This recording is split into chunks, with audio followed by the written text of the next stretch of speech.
j'espère que vous allez bien. Je suis vraiment ravie de vous retrouver aujourd'hui pour une nouvelle vidéo sur la chaîne qui va être un update lecture. Et pas n'importe quel update lecture puisqu'il va s'agir d'un update lecture un petit peu dédié à l'école dans le sens où je vais vous présenter les 7 livres de la sélection des incorruptibles donc pour les CE2 CM1 pour l'année 2022. Donc si les petits romans jeunesse ça vous intéresse pas trop, vous pouvez totalement passer votre tour, je comprendrai parfaitement. Mais pour cet update, il n'y aura vraiment que des livres jeunesse, des livres pour enfants, qui, soit dit en passant, pour certains, j'ai beaucoup apprécié ma lecture, j'ai même trouvé ça incroyable.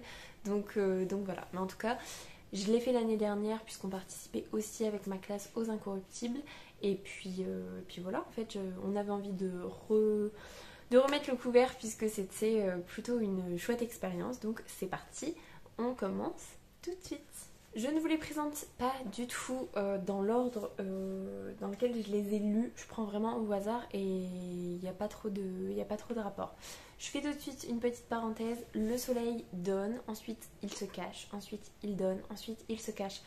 Ça va être un petit peu la galère au niveau luminosité, mais bon, vous connaissez le principe, tout ça, donc bon, on va faire avec. Et puis ça le fera très bien. Donc le premier livre, c'est Le phare aux oiseaux de Michael ou Michael, peut-être plutôt Michael Morpurgo. C'est illustré par Benji Davis et c'est aux éditions Gallimard Jeunesse. On a évidemment tout en bas là le fait que ça fasse partie des Incorruptibles. Et donc du coup, vu que je viens de vous donner le nom de l'illustrateur, clairement c'est un livre illustré qui se lit très vite puisque vous voyez quand il y a des pages illustrées, souvent il y a très peu de texte. Ça arrive qu'il y ait du texte mais vous voyez il y a beaucoup de marge. Donc voilà, c'est un des plus gros mais les pages sont très épaisses et puis voilà, il est illustré, ça se lit franchement super vite. On va suivre Allen qui est un petit garçon de 5 ans au début du livre qui est à bord d'un bateau avec sa maman au début et le bateau va subir un naufrage et le naufrage va avoir lieu à côté d'un phare et Ben, le gardien du phare, va réussir à secourir les 30 personnes de ce bateau. Donc ils vont tous survivre et Allen il a un souvenir incroyable de ce moment-là, de cette personne-là qui les a sauvés et sans rien demander en retour. Vraiment, au contraire, il voulait pas du tout qu'on le remercie plus que ça, qu'on le félicite, encore moins avoir une médaille. Et donc on va suivre Allen, la façon dont il va évoluer dans sa vie, ce qui va se passer pour lui et comment en fait l'histoire qu'il a vécue avec Ben, même si ça a été très court, ça va influencer sa vie en fait tout simplement. Et c'était une histoire super chouette, c'était plutôt doudou, c'était tranquille, j'ai bien aimé ma lecture. Je pense pas que je voterai pour celui-là pour le vote final, mais j'ai vraiment beaucoup aimé ma lecture, surtout que il y a des petits macareux, vous savez mon amour pour les petits macareux. Depuis la petite boulangerie de Jenny Colgan, voilà, les macareux c'est trop mon kiff. Et voilà, non, c'était super chouette. J'aime beaucoup les illustrations, je trouve que c'est très bien illustré et c'est très sympa. Et du coup ça rapporte un petit plus au niveau du récit et franchement super chouette. Donc voilà, j'ai bien aimé ma lecture. Globalement, je crois que j'ai tout aimé. Autant l'année dernière, il y en avait un que j'avais pas aimé, autant là j'ai tout aimé à des degrés différents, mais globalement j'ai quand même tout aimé. Donc voilà, en tout cas, Le phare aux oiseaux, c'était super chouette et super mignon et tranquille. Voilà. Ensuite, il y a L'aveugle à la voix d'or de Maria Diaz, Jack de Almeida Fourré et Nicolas Dufaux. Aux éditions des Incorruptibles. D'ailleurs, je fais une petite parenthèse, mais Le phare aux oiseaux, en fait, c'est les éditions Les Incorruptibles. Moi, je l'ai de ça. Mais sinon, il est aux éditions Gallimard Jeunesse. Mais voilà, moi, j'ai tout aux éditions des Incorruptibles. Donc, L'aveugle à la voix d'or, on va suivre un roi et sa reine qui ne peuvent pas avoir d'enfants. Et le roi en est totalement malheureux. Il va aller dans la forêt, il va aller voir l'arbre grand-père, je crois que c'est comme ça qu'il s'appelle. et il va faire le souhait d'avoir un enfant. C'est ce qui va se passer, la reine va tomber enceinte, sauf qu'il se trouve que l'enfant qui va naître ne pleure pas, il chante, donc il a une voix magnifique, mais en contrepartie il est aveugle, et ça le roi ne le supporte pas. Et voilà, du coup va s'en suivre toute une histoire par rapport à ça. C'était tout doux, c'était un peu féerique, il y avait un petit côté féerique, un gros côté conte. Les illustrations sont super chouettes, j'aime beaucoup ce design là d'illustration. J'essaye de vous trouver des trucs qui se... Ouais, voilà, genre par exemple celle-là je la trouve trop belle. Ça fait vraiment effet conte. Je pense que c'est un conte, hein. Et la morale de l'histoire est chouette, la façon dont les choses se font est vraiment cool. Le côté handicapant du fait d'être aveugle, j'ai bien aimé la façon dont c'est traité et la façon dont ça apporte quelque chose finalement. Et voilà, au final c'était super chouette, les illustrations sont top, l'histoire est trop cool. Je pense pas non plus que je voterai pour celui-là parce qu'en fait j'ai eu un gros coup de cœur sur le premier que j'ai lu, que je vous présenterai à la fin du coup, parce qu'en fait je m'attendais pas du tout à la fin. Que ça on voit clairement comment ça va se dérouler, hein. Ça reste un récit sous forme de conte, donc du coup voilà, on s'y attend plus ou moins à ce qui va se passer. Mais c'était une très bonne lecture, c'était très beau et super. Je peux juste vous dire que c'était super chouette. Ensuite, j'ai lu Le renard emprivoisé de Marie Tiby et Rebecca Romeo. Donc toujours aux éditions des Incorruptibles. Déjà quand on voit la couverture on se dit oh il est vraiment beau. Pour vous montrer un petit peu les doubles pages, ça ressemble un petit peu à ça. Donc clairement c'est pareil, hein, ça se lit super vite. Et on va suivre un petit garçon qui s'appelle... je vous cache pas que j'ai enchaîné tous les livres pour les lire les plus rapidement possible. Je me souviens plus comment il s'appelle. Virgile. Donc Virgile est un petit garçon qui aime beaucoup la nature, qui va tout le temps se balader, prendre des photos et il va découvrir un petit renard qui est emprisonné dans des sortes de lianes, de lierres, tout ça. Et il va le délivrer, sauf qu'il va le ramener chez lui pour en faire son ami, entre guillemets, d'où le terme emprivoisé, puisque le petit renard qui va finir par appeler Fauve, il est très heureux de son amitié avec Virgile, mais en même temps, l'appel de la nature est très fort et du coup, il est et heureux et malheureux.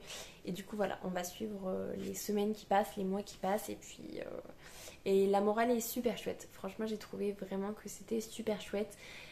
J'ai trouvé une petite ressemblance, un petit pincement au cœur, comme pour Dragon, la fin de Dragon, le troisième volet de Dragon. Voilà, ça m'a fait un petit écho, du coup, j'ai un petit peu envie de regarder encore une fois Dragon, bref. Donc voilà, plutôt chouette, plutôt beau, mignon. Pareil, je voterai pas pour lui, mais j'ai bien aimé ma lecture, c'était sympathique, ça se laisse très vite lire et très agréable. Ensuite, et celui-là c'était le plus long, c'était Extra de Delphine Pessin aux éditions Les Incorruptibles et ça se voit un petit peu je pense. En gros on a une classe terrestre qui va accueillir un correspondant, sauf que ce correspondant là il vient d'Alter qui est une autre planète et il y a un lien qui s'est créé entre les deux planètes puisque comme on le sait notre planète est très polluée et leur planète en fait il y a beaucoup d'eau douce. Nous sur notre planète on manque d'eau douce et par contre eux les altériens s'alimentent avec le plastique, donc du coup il y a un échange commercial qui se fait entre les deux planètes puisque bah voilà nous nos déchets qui polluent, eux c'est leur nourriture, donc voilà c'est plutôt super chouette. Et du coup il y a un programme qui se fait qu'il va y avoir des correspondants et on a Etac du coup qui va arriver une semaine dans la famille d'Elias puisque via une petite histoire en classe il s'est porté volontaire pour accueillir le correspondant chez lui pendant la semaine. Et voilà, on va suivre la semaine à l'école avec les proches de Elias, avec ses amis, ses ennemis, comment les choses se goupillent. On va découvrir la culture de Eitak. Eitak va découvrir la culture des humains. Et c'était super chouette. C'était super sympathique. Et voilà, j'ai vraiment bien aimé aussi ma lecture. Le seul petit reproche que je pourrais faire, on a vraiment les gentils et les méchants. Le pire ennemi de Elias, c'est Angelo. Et Angelo, vraiment, c'est le méchant de l'histoire. C'est un élève qui est imbu de lui-même, qui est méchant, qui fait que des coups en douce, qui est insultant, qui est vraiment méchant. Et on peut pas être juste méchant comme ça gratuitement, il y a forcément une raison. Et là, on le voit pas trop. Et du coup, en fait, on est très très très heureux quand il s'en prend plein les dents, puisque bah du coup, juste au retour des choses. Mais ça manque un petit peu de nuance. Ça me fait penser à la classe des mammouths qu'on avait dans l'édition des Incorruptibles de l'année dernière. Et le méchant dans la classe des mammouths, alors je me souviens plus de son prénom, il y avait du pourquoi, il y avait des explications de pourquoi il était comme ça, et il y avait une morale à la fin qui disait que lui en fait il pouvait changer, qu'il avait fait un travail sur lui pour apprendre des choses. Alors que là, le Angelo, je pense pas des masses, mais en tout cas c'était super chouette de voir la relation qui commence à se tisser entre Elias et Eitak. Et donc voilà, j'ai beaucoup beaucoup aimé ma lecture. Ça se lit tout seul, c'est pas illustré ce coup-ci, il y a juste les débuts de chapitres qui sont illustrés, mais sinon là c'est full texte, en sachant que voilà, c'est écrit très gros, il y a des bonnes grosses marges, donc ça se lit quand même plutôt vite, mais voilà, c'était super chouette. Et j'ai beaucoup aimé le côté plastique haut, et qu'on puisse faire comme ça un petit peu de commerce entre nos deux planètes, et que ce soit plutôt chouette. Et je vous cache pas que j'ai une petite pensée pour, et si dans la vraie vie on pouvait partir comme ça et on pouvait envoyer notre plastique sur une autre planète pour pouvoir alimenter une autre population, qu'est-ce que ce serait chouette pour nous. Ce serait déjà un bon départ pour pouvoir après repartir sur de bonnes bases. Mais bon, bref, en tout cas, super chouette lecture. Ensuite, j'ai lu Le portrait du lapin de Emmanuel Trédez et Delphine Jacot. Oh, j'ai beaucoup aimé ma lecture pour celui-là. Mais ça me fait penser à quelque chose. Bref, je vous fais un topo. On a donc le lapin qui va recevoir une photo de Belette, qui est une actrice qui vit aux États-Unis. Et donc ils ont, je crois, un copain en commun où genre Belette elle connaît la cousine de lapin, bref, elle qui lui dit moi je sais que t'es célibataire, moi aussi je me cherche un mari, est-ce que tu pourrais m'envoyer un portrait de toi pour savoir si on pourrait se correspondre et éventuellement se marier. Donc Lapin veut, plutôt que de lui envoyer une photo, lui envoyer une peinture avec lui en portrait. Donc il va demander à son ami Cochon s'il n'a pas des idées, puisqu'il est très friand d'art. Et Cochon va le renvoyer vers Renard, qui est un peintre très connu, qui a d'énormes qualités au niveau de la peinture. Et donc il va aller là-bas et va s'en suivre une histoire, je vous dis pas trop, mais ça m'a fait énormément penser à un conte, enfin à une histoire que j'ai lue à ma fille au tout début, quand elle était toute bébé et que j'essayais de trouver des solutions pour l'endormir. J'avais lu un conte où les gens disent des choses fausses au roi tellement souvent que le roi finit par se persuader que en fait effectivement c'est lui qui voit mal, et en fait c'est bien ça, alors que pas du tout, c'est le tailleur du roi qui est malhonnête, et tout le monde en fait pour ne pas vexer tout ça dit n'importe quoi, et donc le roi se persuade d'une chose. Là c'est le même principe côté lapin, qui va finir par se persuader qu'il voit mal le tableau et qu'en fait effectivement il est très bien représenté alors que c'est pas le cas.